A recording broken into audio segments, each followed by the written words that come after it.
उस भगवती सत्ता के प्रभाव के बिना तो सब कुछ असंभव है, मृत है, और ये जीवंत उसी के ही द्वारा है। और आइए उसी ईश्वर को हम वंदन और प्रणाम करते हैं। और आज का यह विषय है, तीर्थ क्यों किए जाते हैं,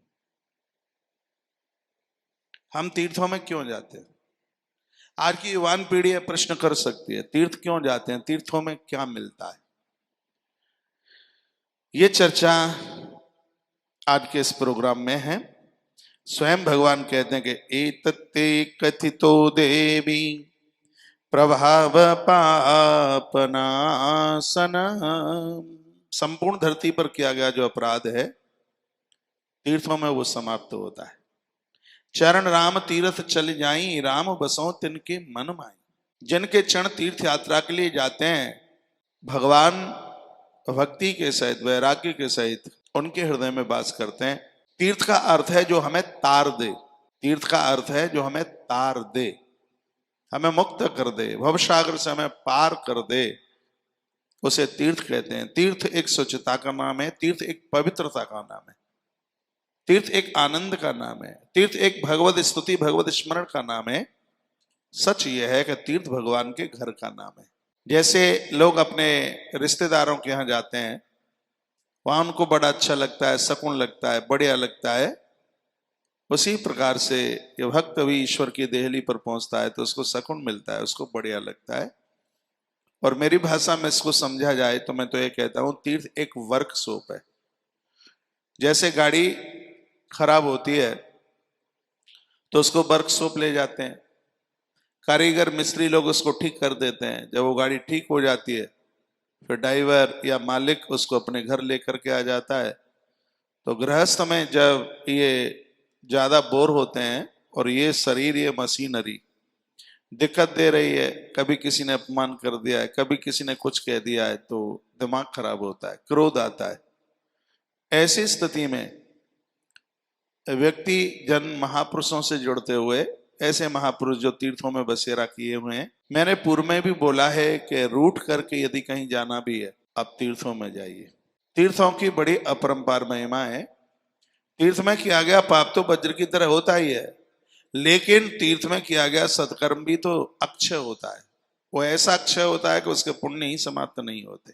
बस तीर्थ में पहुंचने के कुछ नियम हैं, वो मैं बस आपको निवेदन कर देता हूं और आगे बढ़ता हूं। यह कहता हुआ, तीर्थ में जब प्रवेश आप करें तो सबसे पहले वहां की धरा को वंदन कीजिए, वहां की माटी को अपने मस्तिष्क पर लगाइए। संतों की तपोभूमि है और वह माटी हमारा भाग्य बदलने वाली। और वैसे तो यह है, जब किसी तीर्थ में जाएं, पूरा परिवार तो जा नहीं सकता तीर्थ में।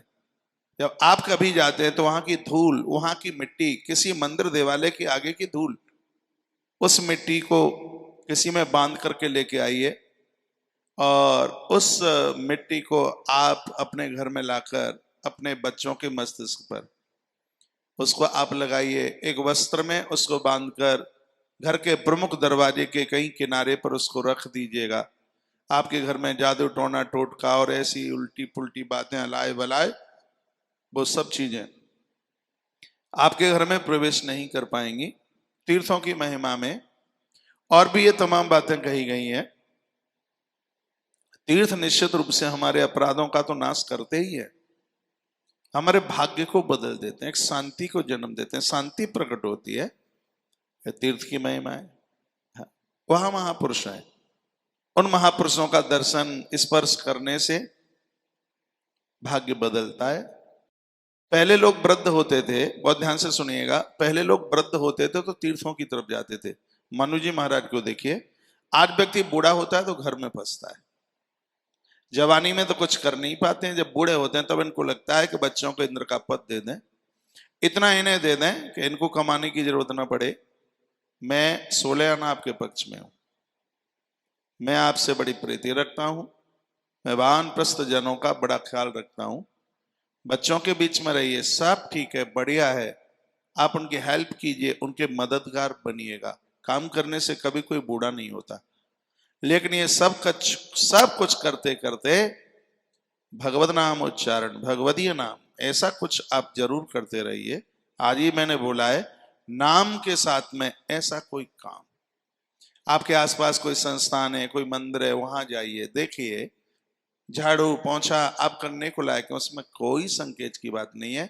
मंदिरों के जाले अपने हाथों से निकालिए, गौशाला के जाले हम अपने हाथों से निकालते हैं।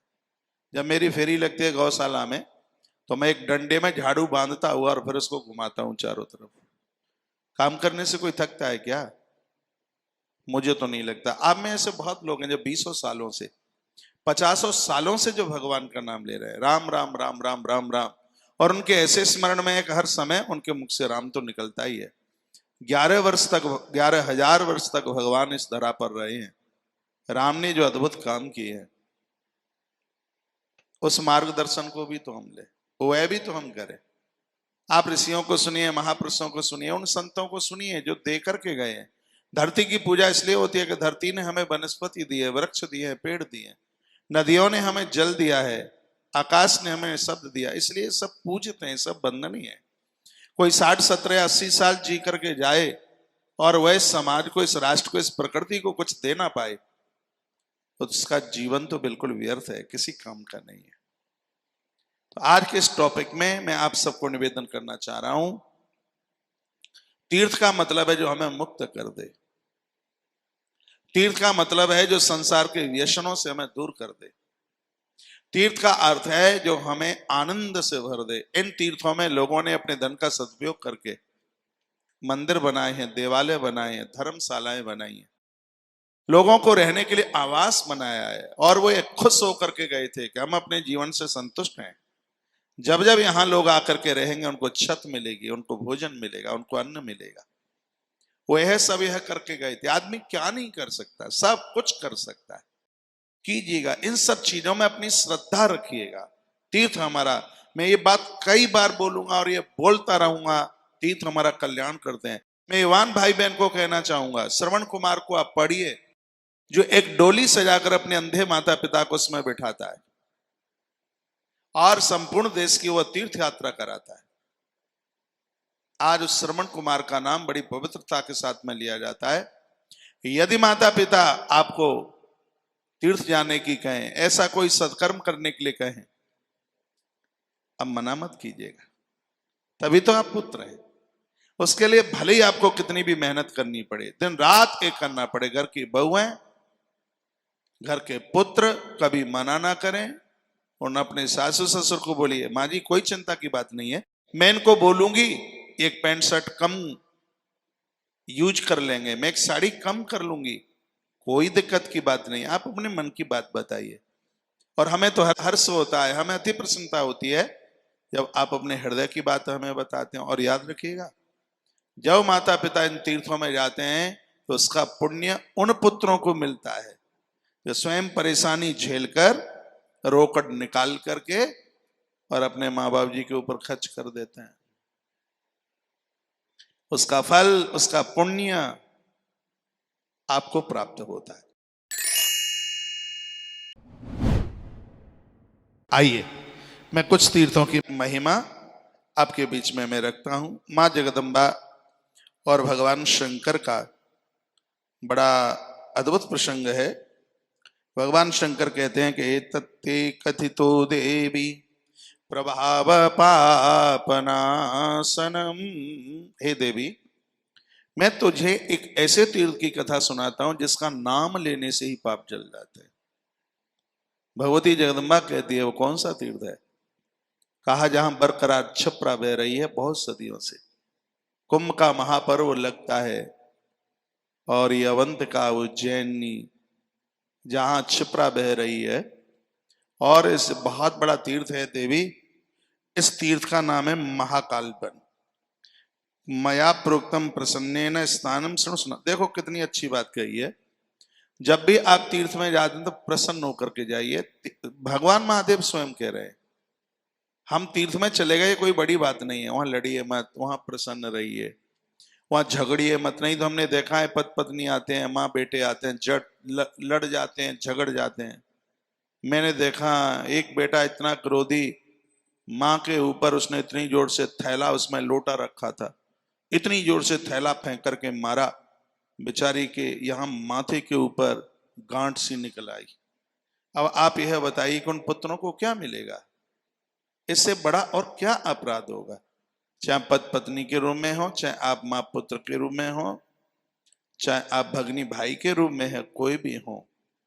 भगवान महादेव कहते हैं, हे देवी, तीर्थ यात्रा का पुण्य फल उनको मिलता है जो मुस्कुराते हुए, आनंद मग्न होते हुए, बिना चिंता के, और जब वो एक एक पाम रखते हैं तो उनको हजारों हजारों अश्वमेध यज्ञ करने का फल प्राप्त होता है। भगवान शंकर कहते हैं, तीर्थों में पहुंचकर जो ज्यादा से ज्यादा उलाहना चले, बिना चरण पादुका के, बिना जूता चप्पलों के, पैदल चले, तब उसका रखा गया एक एक पांव है, उस सैकड़ों यज्ञों का उसको पुण्य देता है, फल देता है। भगवान महादेव कहते हैं, देवी, जीवन में कितना भी बड़ा यदि कोई अपराध हो गया, वज्र की तरह हो गया है वो अपराध, तो उसको काटने के लिए, उस अपराध को समाप्त करने के लिए यदि कोई स्थान है तो वह तीर्थ है। चरण राम तीर्थ चल जाई, राम बसों तिनके मन माई। कल भी मैं चर्चा कर रहा था थोड़ी सी। प्रभु राम जी ने पूछा था महात्मा जी को, हम कहाँ रहे? महात्मा वाल्मीकि ने भी ये कह दिया कि जहां लोग तीर्थ यात्रा के लिए निकलते हैं, भगवान तुम तीनों के तीनों प्राणी उनके हृदय में जरूर रहना। हे प्रभु राम, भक्ति और वैराग्य के सहित उनके हृदय में जरूर रहना। इस समय कोरोना काल चल रहा है, आप मानस तीर्थ भी तो होते हैं, आप मानस तीर्थ का स्नान कीजिए, वहां का चिंतन कीजिए, वहां का भ्रमण कीजिए। कोरोना काल में, कोविड-19 में लोगों की अध्यात्म ऊर्जा बहुत बढ़ रही है। मेरी रोज बात होती है आपसे, आप मुझे बताते हैं हम ये कर रहे हैं, यह कर रहे हैं, ये कर रहे हैं, ये कर रहे हैं, ये कर रहे हैं, आप ही बताते हैं। तो अति प्रसन्नता की यह बात है। भगवान महादेव क्या कह रहे हैं?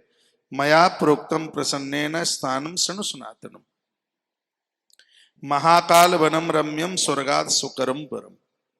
हे देवी, धरती पर स्वयं स्वर्ग का आनंद ही इस धरती पर महाकाल वन के रूप में चल के आ गया। मैं ऐसे तीर्थ की तुमसे चर्चा करता हूं देवी, इस धरती पर जिस तीर्थ को महाकाल वन के नाम से जानते हैं, बहुत ध्यान से सुन लीजिएगा इस बात को, आप पहली बार सुनेंगे, मुझे पता है, और जिसके वक्ता स्वयं भगवान शंकर हो तो वो बात अद्भुत है, और श्रोता के रूप में स्वयं मां भगवती पार्वती हो तो कितनी जबरदस्त बात हो सकती है। भगवान भोलेनाथ कहते हैं, देवी, महाकाल वनम रम्यम स्वर्गात सुकरम परम, स्वर्ग से भी ज्यादा सुख है महाकाल वन में। ये वही महाकाल है जहां छिपरा के किनारे आज भी भगवान महाकालेश्वर बैठे हैं, और दुनिया का, संपूर्ण दुनिया का, मैं पूरी दुनिया की बात कर रहा हूं।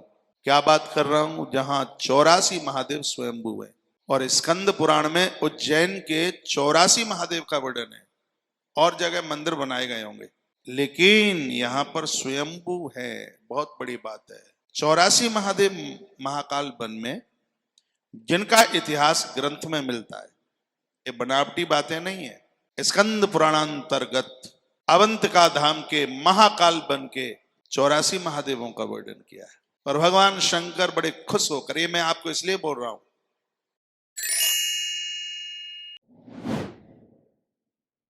कभी आप उज्जैन महाकाल जाए, भस्म आरती के दर्शन करने को जाए, तो कभी ऐसा भी मौका मिले कि आप महाकाल वन के इन 84 महादेवों का आप दर्शन कर लें। आज के इस प्रवचन में मैं 84 महादेव की तो चर्चा आपसे नहीं कर पाऊंगा,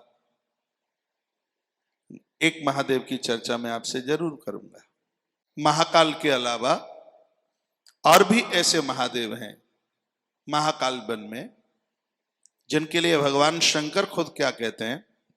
भगवान शंकर कहते हैं कि देव गंधर्व सिद्धैश सेव्यम वही मुक्ति कांक्षवी। देवता गंधर्व सिद्ध जितने भी हैं, वो अपने आनंद के लिए महाकाल वन में 84 शिवलिंग का दर्शन करने को आते हैं। अवंतिका उज्जैन में विनोदार्थम मया सिष्टम तत्प्रियार्थम कुतो हलात। विधाता ब्रह्मा भी जब सृष्टि की रचना करते हैं, 84 महादेव की प्रदक्षिणा परिक्रमा करके जाते हैं। इतनी अनादि काल से महिमा है। स्कंद पुराण में वर्णन है, तिलकम सर्वतीर्थानाम जम्बू दीपे मनोरमे इक्षकाम फलाप्नोप्ति नायासे न लभ्यते। पुराणाकार वर्णन करते हैं, मुक्तिकामी देव गंधर्व सिद्धगढ़ भी यहां निवास करते हैं। हे देवी, यहां से स्थान का सृजन महाकाल वन का, हे देवी, हमने तुम्हारे आनंद के लिए भी किया है। तुम भी इस महाकाल वन में आनंद लेती हो। ये जम्बू द्वीप में संपूर्ण तीर्थों का तिलक है महाकाल वन। हम महाकाल भगवान के पुजारी हैं, इस बात हम इसलिए नहीं कह रहे हैं।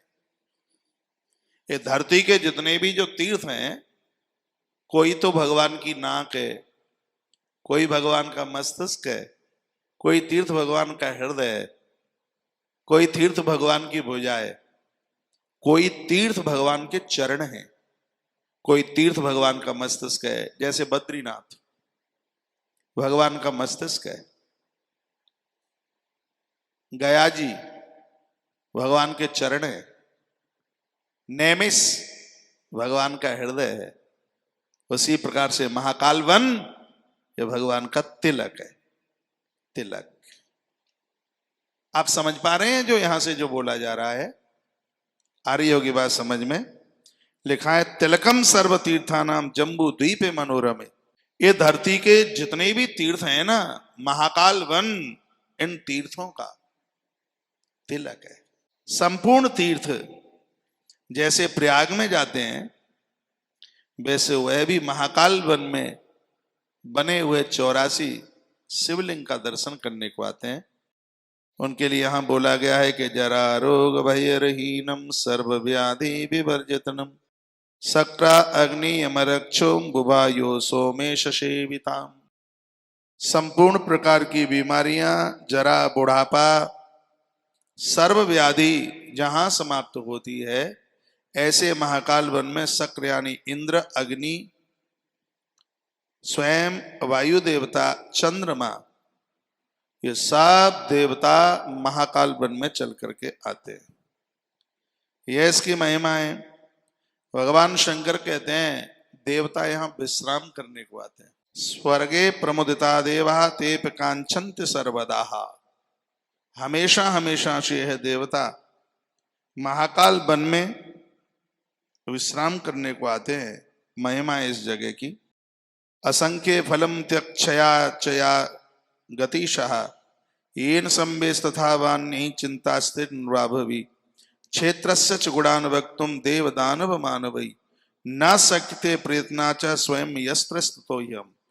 भगवान कहते हैं कि महाकाल वन की महिमा स्वयं शेष और शारदा भी अपने मुखारविंद से नहीं कर सकते। यत किंचित शुभम कर्मम कृत्यम मानुष कर्मणा। बहुत ध्यान से सुन लीजिएगा। व्यक्ति का जब अति शुभ कर्म होता है, बहुत ज्यादा शुभ कर्म होता है, तब वह लोग महाकाल वन की यात्रा कर पाते हैं। महाकाल वनम प्राप्य तत् सर्व भस्म सात भवेत। काशी महाकाल वन ये एक ऐसे तीर्थ हैं भगवान महादेव के, ये प्रलय में भी सुरक्षित रहते हैं। और इसमें बड़ी सुंदर सी बात कही गई है, यदि मनुष्य का कोई भी पाप कर्म बड़े से बड़ा पाप हो जाए, यदि वह महाकालेश्वर यात्रा महाकाल वन की तरफ जाता है, 84 महादेवों का दर्शन करता है, स्पष्ट लिखा है, उस व्यक्ति का कितने से कितना भी बड़ा अपराध क्यों न हो, तत्क्षण उसका अपराध भस्म हो जाता है। महाकाल वन के 84 महादेवों का इतना बड़ा प्रभाव है। मुझे अवंतिका मालवा के लोग यदि सुन पा रहे हो तो एक मैसेज जरूर करना। आप लोगों ने 84 महादेवों का जरूर दर्शन जरूर किया होगा। आप उन 84 महादेव के बारे में जरूर जानते होंगे, जिनकी महिमा इन ग्रंथों में लिखी हुई है। वर्णन किया गया है कितना भी बड़े से बड़ा अपराध व्यक्ति से हो गया है, यदि वह अवंतिका महाकाल वन में इन 84 महादेव का दर्शन कर लेते हैं, उनके संपूर्ण पाप जल करके राख हो जाते हैं। ये स्वयं भगवान भूतनाथ भगवान शंकर ऐसा कह रहे हैं। तो उनकी महिमा में बड़ी सुंदर सी बातें कही गई हैं। न सागति कुरुक्षेत्रे गंगा द्वारे त्रपोस्करे या गतिर्वियता पुंसम महाकाल वनी सदा। जो गति कुरुक्षेत्र में होती है, गंगा द्वार नाम है हरिद्वार का। जो गति हरिद्वार में होती है, पुष्कर में जीव की होती है, महाकाल वन में 84 महादेव का दर्शन करने से उस जीव को गति मिल जाती है, उसको मुक्ति मिल जाती है। भगवान महादेव ने कहा, क्षेत्रस्यालोकने चित्तम जातमुत्कंठितम तबः त्वया सार्धम समागत्या महाकाल वने सुवे। कहा, ये बात सुनकर के कोई विस्मृत मत होना, यहां आने के लिए जो भी कोई उत्कंठित हो गए हैं, हे देवी मैं तुम्हारे सहित वहां पहुंचकर महाकाल वन में किसी न किसी रूप से उस भक्त को दर्शन जरूर देता हूं। ये भगवान शंकर कहते हैं, किसी न किसी प्रकार से महाकाल वन, आज उसको अवंतिका उज्जैन बोलते हैं, प्राचीन नाम इसका महाकाल वन नहीं है पूरे क्षेत्र का। आज तो वहां बड़ी बड़ी बिल्डिंगें बनी हैं, बड़ी बड़ी इमारतें बनी हैं, लेकिन किसी समय पर यहां तक्षक नाग ने भी बहुत बड़ी तपस्या की है और भगवान शंकर के आसन के रूप में उसने यह सौभाग्य प्राप्त किया है। बहुत बड़ा वन हुआ करता था, ये बहुत बड़ी तपोभूमि रही है। और सबसे बड़ी बात यह है कि महाकाल वन देवताओं की तपोभूमि रही है। इंद्र ने यहां तप किया, चंद्रमा ने यहां तप किया, अग्नि देवता ने यहां तप किया, स्वयं धर्मराज ने यहां तप किया है। इस जगह पर स्वयं विधाता ब्रह्मा ने इस स्थान पर तप किया, इस स्थान पर विधाता ब्रह्मा ने तप किया और उनके हृदय से भगवान विश्वकर्मा प्रकट हुए, जिनका नाम आपने बहुत ज्यादा सुना होगा। स्वयं विधाता ब्रह्मा ने यहां तप किया, भगवान का लेखा जोखा संभालने वाले भगवान चित्रगुप्त प्रकट हुए। ऐसी अद्भुत जगह है जहां हरसिद्धि मां जहां जिस स्थान पर बैठी है, 51 पीठ में से गढ़काल का जहां बैठी है। और ये कहना मैं कैसे भूल जाऊं, पूरी दुनिया में गीता को जन्म देने वाली माटी उज्जैन की है।